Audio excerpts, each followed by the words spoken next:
Nous avons tous entendu parler du Bitcoin, d'Ethereum, de Solana et bien d'autres. Mais quand quelqu'un dit qu'il possède du Bitcoin, ou il vous dit qu'il a retiré ses crypto-monnaies de la blockchain vers son portefeuille, comment est-ce que ces crypto-monnaies sont-elles représentées sur la blockchain ou dans son portefeuille? Comment se fait-il que je puisse avoir un portefeuille pour stocker quelque chose d'aussi abstrait que des crypto-monnaies numériques? Ou peut-être vous vous êtes demandé qu'est-ce qu'un DAO ou un Ledger? Ou pourquoi tout le monde parle des NFT et de la DeFi? Pourquoi est-ce que vous devriez vous en soucier? Et qu'est-ce que tout cela signifie? Aujourd'hui, nous allons démystifier ces termes. Vous aurez une parfaite compréhension de leur signification et de leur application à l'écosystème blockchain. Donc, suivez bien attentivement.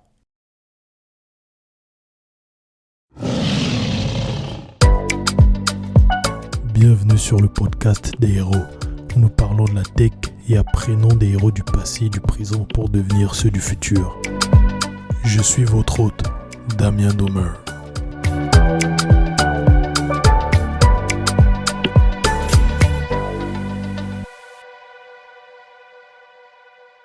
Est-ce que vous savez que ce podcast est disponible gratuitement et sans abonnement nécessaire sur les applications Spotify, Apple Podcast, Deezer, Google Podcast, Amazon Music et bien d'autres?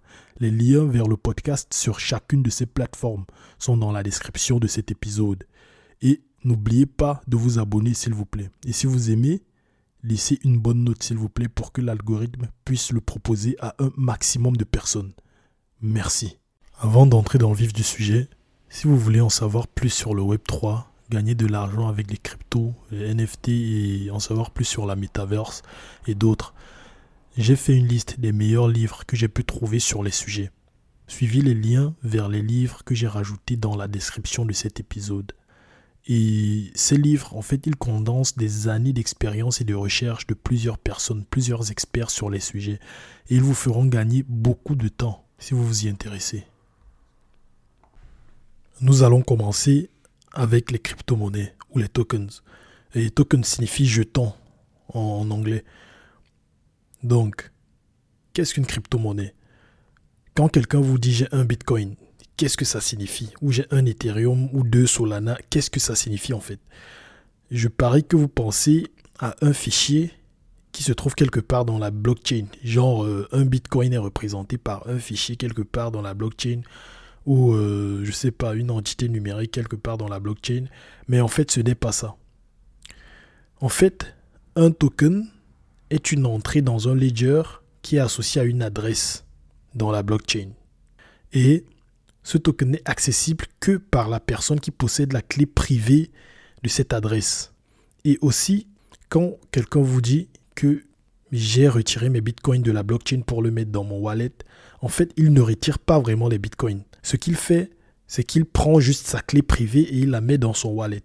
Les bitcoins et l'Ethereum et tout le reste restent sur la blockchain, sauf qu'ils ne sont pas accessibles du tout. Ils ne seront accessibles que quand cette personne aura utilisé cette clé privée pour communiquer avec cette adresse de la blockchain.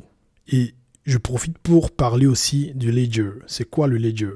En fait, il s'agit là d'un fichier. Vous voyez, là, le ledger, c'est un fichier qui garde la trace de chaque transaction effectuée sous la forme de chaîne de blocs. Donc, les données des transactions sont représentées en forme de blocs dans ce fichier.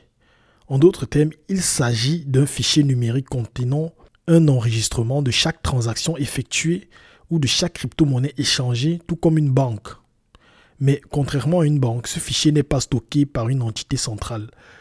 Sa copie est stockée par de multiples ordinateurs privés à travers le monde qui participent au réseau de la blockchain. Et tout le monde peut inspecter les transactions sur ce grand fichier. Mais aucune entité ne peut la contrôler. Pour modifier les données sur ce ledger, tous les participants doivent être d'accord sur le changement qu'il y a à faire. Sinon, bam, personne ne peut modifier. Pensez-y un peu comme un fichier Excel dans le cloud. Un fichier Excel que tout le monde peut consulter, mais bon, ce fichier Excel est stocké en plusieurs copies dans plusieurs nodes, dans tous les nodes qui participent au réseau. Et chaque fois qu'il y a une transaction, cette transaction est mise dans chaque copie de ce fichier Excel. En fait, voyez ça comme ça. Et ça résume très clairement ce qu'est le ledger. Qu'est-ce que la décentralisation? Je vais beaucoup parler de décentralisation dans cet épisode et dans les futurs épisodes. Donc, il faut que je la définisse très bien. La décentralisation fait référence au transfert de contrôle et de la prise de décision d'une entité centralisée, c'est-à-dire un individu ou une organisation, vers les participants du réseau distribué de la blockchain. Et ils le font grâce à un mécanisme de consensus. Bon, tout à l'heure, on va définir les mécanismes de consensus et on va donner des exemples. Les réseaux décentralisés s'efforcent de réduire le niveau de confiance que les participants doivent avoir les uns aux autres et de dissuader leur capacité à exercer une autorité ou un contrôle les uns sur les autres, d'une manière qui dégrade la fonctionnalité du réseau. Bon, maintenant parlons du Bitcoin. Le Bitcoin est la première crypto-monnaie. Et il a été mentionné pour la première fois en 2008 dans un white paper. Je vais vous donner la définition du terme white paper plus tard. Donc, je disais, il a été mentionné pour la première fois en 2008 dans un white paper rédigé par le célèbre Satoshi Nakamoto. Le Bitcoin est bien connu pour être volatile, mais les personnes un peu lambda connaissent ça beaucoup moins pour sa décentralisation, parce que le Bitcoin est ce qui a apporté la décentralisation. Et la décentralisation, c'est un des attributs les plus importants de toutes les blockchains. En fait, le Bitcoin a apporté ça, mais les gens sont plus attirés vers l'attribut volatile, vers la volatilité des gains qu'ils peuvent faire grâce au Bitcoin. Son prix a avoisiné les $60 000 en 2021. Et les experts disent qu'il passera au-dessus de la barre de $100 000 dans quelques années même. Mais en gros, le Bitcoin a été créé pour être une sorte de monnaie virtuelle, monnaie numérique, qui a tous les attributs de l'argent, c'est-à-dire interchangeable, facile à porter, à transporter, divisible. Donc tous les attributs que l'argent peut avoir dans un monde moderne, mais qui n'est contrôlé par aucune entité centrale, qui est totalement décentralisé. C'est ça le Bitcoin. Et en fait, la blockchain ne se limite pas qu'au Bitcoin. Il y a plusieurs blockchains, des centaines et des centaines. La blockchain sur laquelle le Bitcoin tourne est la première. Mais un peu plus tard, vu que le code source était ouvert et tout le monde pouvait voir comment le Bitcoin fonctionnait et tout le monde pouvait créer sa version du Bitcoin, il y a eu plusieurs technophiles qui ont fait plusieurs versions de blockchain qui tournent sur plusieurs réseaux. Nous allons maintenant parler du hash. Si vous essayez de mieux comprendre la blockchain, vous allez entendre parler du hash. Et c'est un terme un peu plus technique que la plupart des termes que je vais expliquer, mais c'est important que vous sachiez ce que c'est. En fait, le hash, c'est une fonction mathématique qui prend en entrée des données de n'importe quelle longueur et fait ressortir de l'autre côté des données d'une taille fixe et des données uniques. Et ces données qui sont ressorties de l'autre côté sont très différentes de ce qui est entré de l'autre côté. Et c'est très difficile de reconnaître, c'est très difficile de prendre la sortie et de deviner ce qui était la donnée avant d'être passée dans la fonction hash. Chaque bloc de la blockchain est hashé. Ça, c'est très important. Il faut que vous le sachiez. Chaque bloc de la blockchain est hashé et la valeur de ce hachage devient une empreinte numérique du bloc qui a été haché. Et chaque bloc contient le hachage du bloc précédent. Donc c'est un peu comme une identité numérique qui est possédée par chaque bloc de la blockchain. Et ceci permet de remonter au tout premier bloc, c'est-à-dire le bloc genèse, le premier bloc qui a été fait dès que la blockchain a été mise en fonctionnement. Si la valeur d'un bloc est modifiée, son hachage ne sera plus ce qu'il était avant. Et chaque nœud de la blockchain, chaque node, les nodes, les nodes sont un peu comme les ordinateurs qui participent au réseau de la blockchain. Si le bloc est modifié, son hachage ne serait plus le même. Donc son identité numérique aura totalement changé. Et chaque nœud de la blockchain saura que les données ont été compromises. Et ces données ne seront plus acceptées. Pensez à ces blocs et ce hash un peu comme des personnes qui sont en file indienne. Mais à la différence que la personne devant possède la pièce d'identité de la personne derrière lui, ainsi de suite. Donc chaque personne possède la pièce d'identité, disons la carte d'identité de la personne derrière elle. Et cette carte d'identité, ici, dans le monde de la blockchain, c'est le résultat du hash de ce bloc. Bon, maintenant, parlons d'un truc un peu plus moderne, un peu plus récent. Les smart contracts. Vous allez entendre parler de ce terme smart contract très fréquemment si vous entrez dans le monde de la blockchain. En fait, un smart contract est un accord auto-exécutoire dont les termes sont établis et exécutés sous forme de code qui s'exécute sur la blockchain. Il s'agit essentiellement d'un logiciel et les accords contenus dans ce contrat sont appliqués par un mécanisme de consensus qui fonctionne sur la blockchain. Comme ce consensus est établi par les nœuds de la blockchain, par les nodes de la blockchain, il est impossible de modifier les règles d'un contrat une fois qu'il est établi. Bon, nous avons parlé des smart contracts. Je sais que le mot smart va vous faire penser à un contrat intelligent, mais en fait, ils ne sont pas intelligents. Ils sont aussi intelligents que ceux qui les programment. C'est juste des instructions dans des fichiers, dans des programmes qui tournent sur la blockchain et qui peuvent être exécutés si certains événements sont enclenchés. Pensez à ça comme ça. C'est aussi simple que ça. Bon, nous allons monter d'un cran. Nous allons parler des DAO. Le DAO, c'est un concept qui me plaît beaucoup. Un concept très récent qui est né avec la blockchain. Et le DAO, ça signifie Decentralized Autonomous Organization. Et il s'agit d'une organisation dans laquelle il n'y a pas d'autorité centrale, où c'est les détenteurs de tokens du réseau qui participent aux décisions du DAO. Et selon le site web d'Ethereum, voici ce qu'est un DAO. Un DAO est une organisation gouvernée par la blockchain et détenue collectivement qui travaille à une mission partagée. Les DAO nous permettent en fait de travailler avec des personnes partageant les mêmes idées dans le monde entier, sans faire confiance à un leader bienveillant pour gérer les fonds ou les opérations. Et il n'y a pas de PDG, il n'y a pas de CEO ou de directeur financier qui peut manipuler les livres, je sais pas. Il n'y a pas d'autorité centrale, quoi. Les décisions sont prises par les membres de l'organisation. Et les règles sont basées sur la blockchain et intégrées au code qui définissent le fonctionnement de l'organisation et la manière dont les fonds sont dépensés. Ils ont des trésoreries intégrées auxquelles personne n'a le droit d'accéder sans l'approbation du groupe. Les décisions sont réglées par des propositions et des votes afin de rassurer que chaque membre de l'organisation ait son mot à dire. Et tout se passe de manière transparente sur la blockchain. Et selon le site web d'Ethereum toujours, voici des exemples de la façon dont un DAO pourrait être utilisé.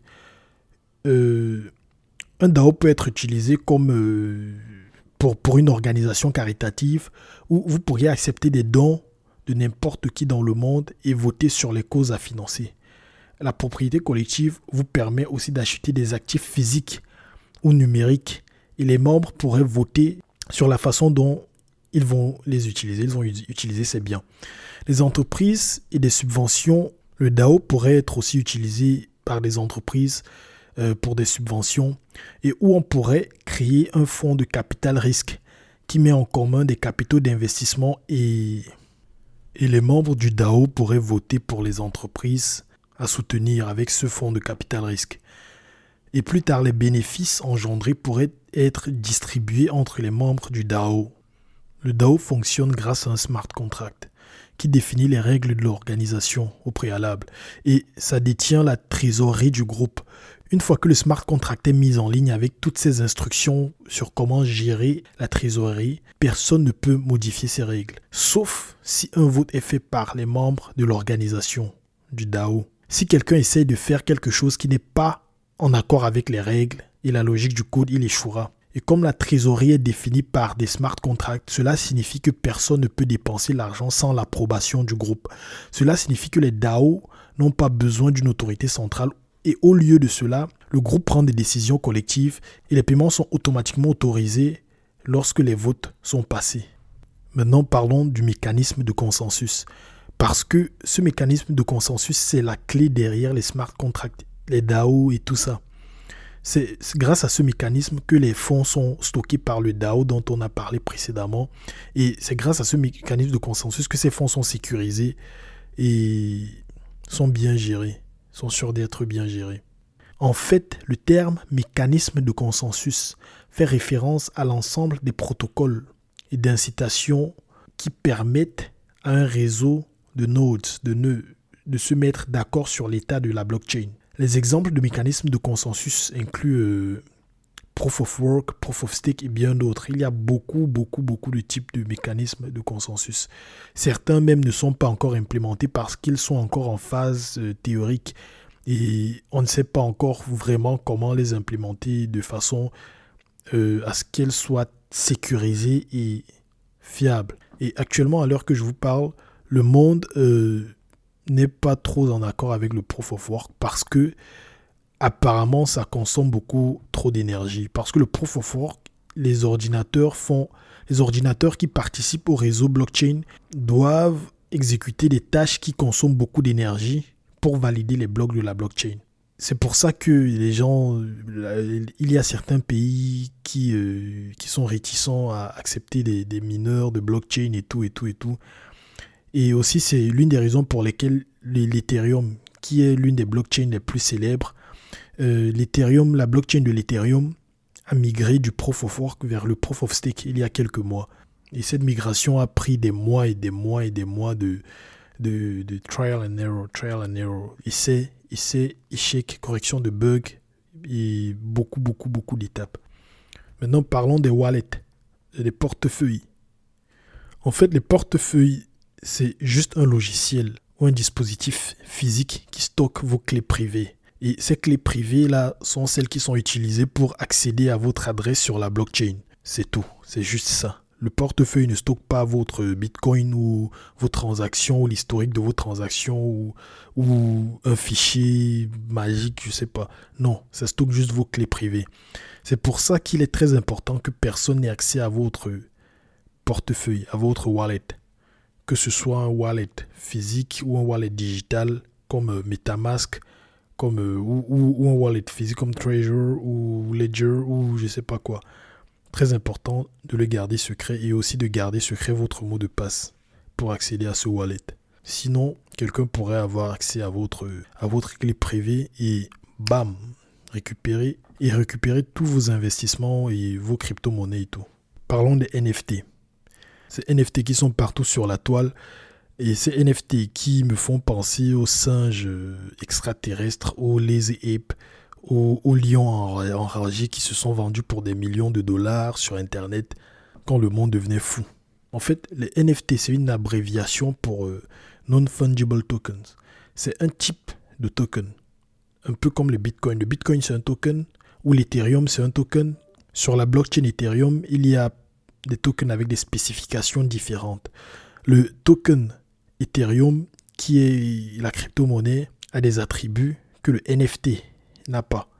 Par exemple, un token Ethereum est égal à un autre token Ethereum. Pourtant, un token NFT n'est pas égal à un autre token NFT. Il y a des spécifications ERC721 et ERC20 tokens. C'est les deux spécifications, mais je ne vais pas trop entrer dans les détails techniques. Je vais sûrement faire peut-être un autre épisode où je parle de ça de façon à rendre ça plus compréhensible. Mais en fait, vous devez savoir que les NFT sont juste des tokens spéciaux qui peuvent être utilisés pour représenter la propriété d'articles uniques. Les NFT nous permettent de symboliser des objets du monde réel sur la blockchain aussi. Pas que des images, des pixels et tout. Il y a des sociétés qui commencent à faire des représentations des objets des objets du monde réel sur la blockchain grâce aux NFT. La particularité des NFT est que personne ne peut modifier la propriété du NFT. Quand il est à vous, il est à vous. Par exemple, si j'achète une œuvre d'art sur Internet qui est attachée à un NFT, cette œuvre d'art, la propriété de cette œuvre d'art pourrait être vérifiée grâce à mon NFT. Si cet NFT appartient à mon adresse blockchain, et ça aide à limiter les fraudes et aussi la revente illégale et tout. Et les NFT ne sont pas que sur l'Ethereum. Il y a d'autres blockchains qui permettent aussi de créer des NFT, tels que Solana. Solana, c'est des NFT. Il y a plein d'autres. Aussi, les NFT sont une sorte de révolution parce que ça améliore ce concept de propriété intellectuelle. Ça le prend, comme on dit en anglais, it takes it to a all different level. Ça fait en sorte que, par exemple, si je suis un artiste et que je fais de la musique et je la mets en NFT, je la mets en NFT sur Ethereum, par exemple, je peux faire en sorte que quand mon titre est acheté par n'importe quel membre de l'Ethereum ou quand il est revendu, par exemple, je reçois des royalties à chaque fois qu'il est revendu. Bon, pour le moment, c'est encore en phase expérimentale, c'est pas très concret, mais c'est un truc qui doit être faisable avec les NFT. Et c'est vraiment trop cool parce que ça permet aux artistes qui ne gagnent pas beaucoup de leur art d'en vivre, quoi. Je pense que ça va un peu révolutionner ce secteur-là. Au fur et à mesure que le temps passe, les choses s'améliorent et je pense qu'à un niveau, cette technologie sera capable de révolutionner ce secteur de l'industrie de la musique, des arts et bien d'autres.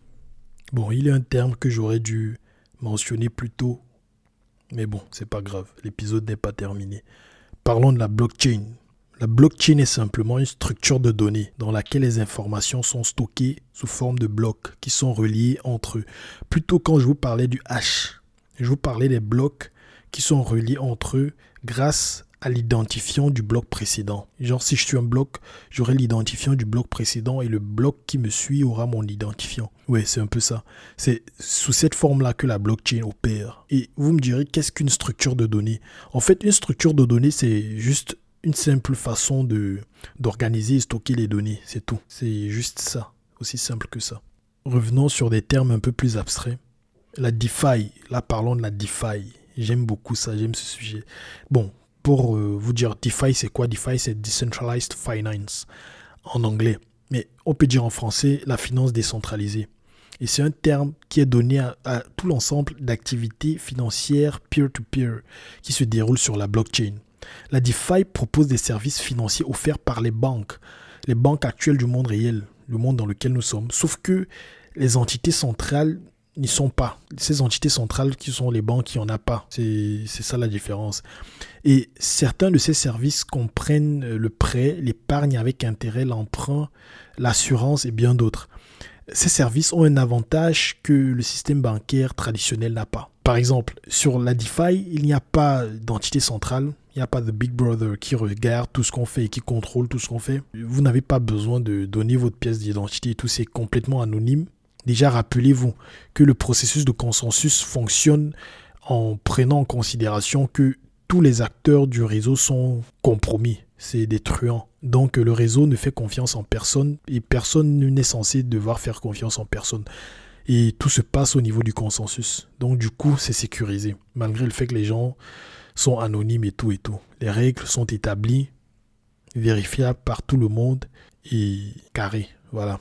Et aussi, c'est très rapide. Il n'y a pas de bureaucratie, de longs papiers à signer et tout et tout et tout et tout.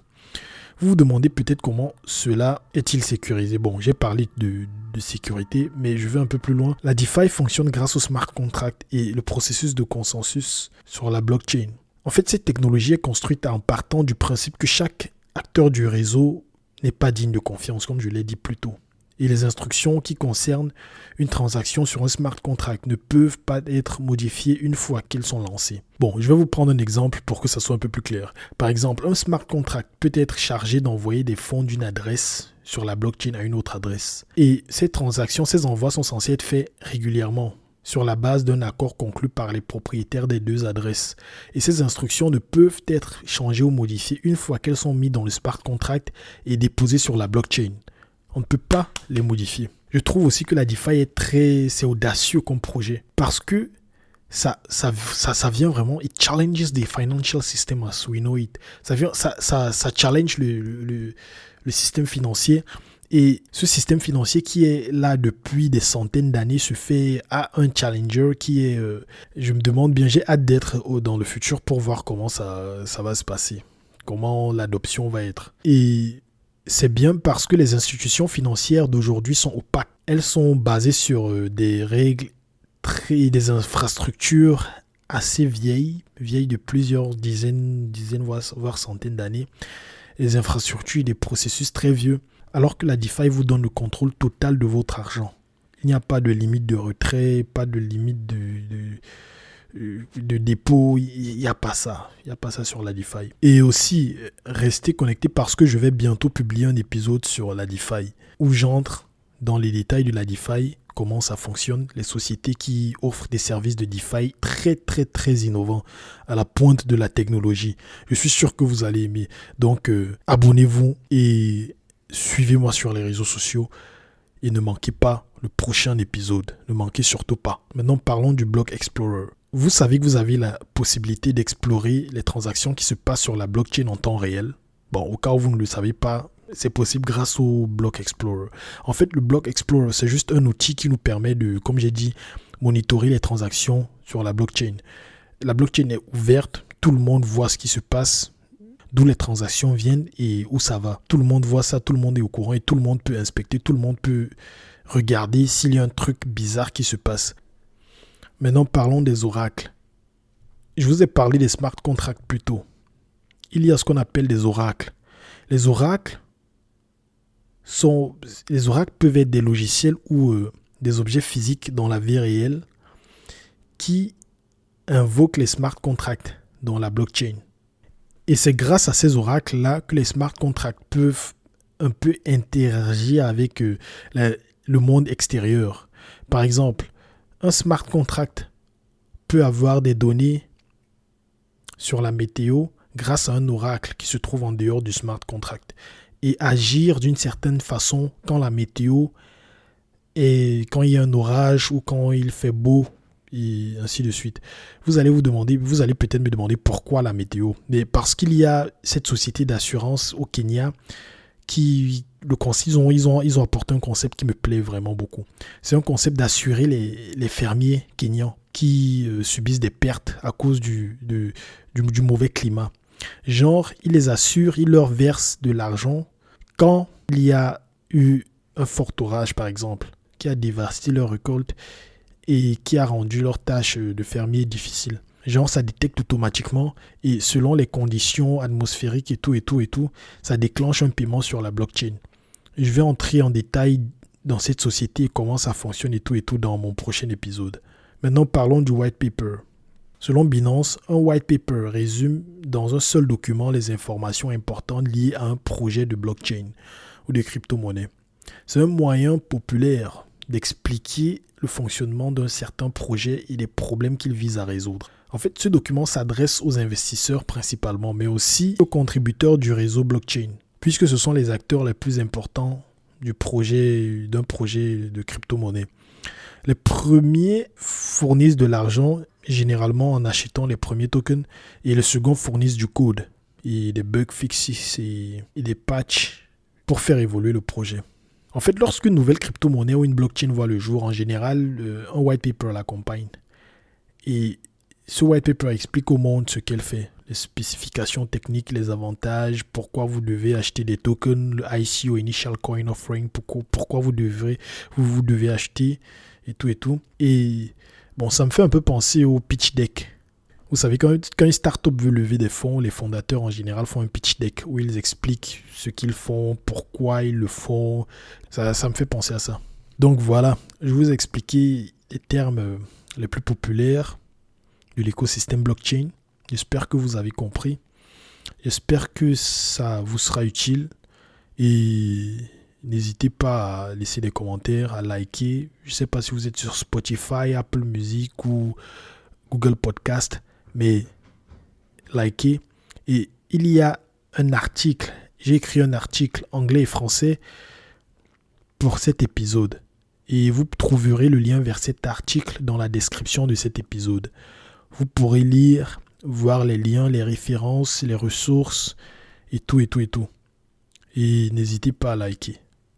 Et ne manquez pas le prochain épisode sur la DeFi. Bravo, vous avez terminé cet épisode du podcast des héros. Merci de le partager avec 2 personnes de votre entourage. Donnez-lui une note de 5 étoiles et rajouter un gentil commentaire pour que l'algorithme puisse le proposer à un maximum de personnes. Et suivez-moi sur les réseaux sociaux pour rester à jour. Merci.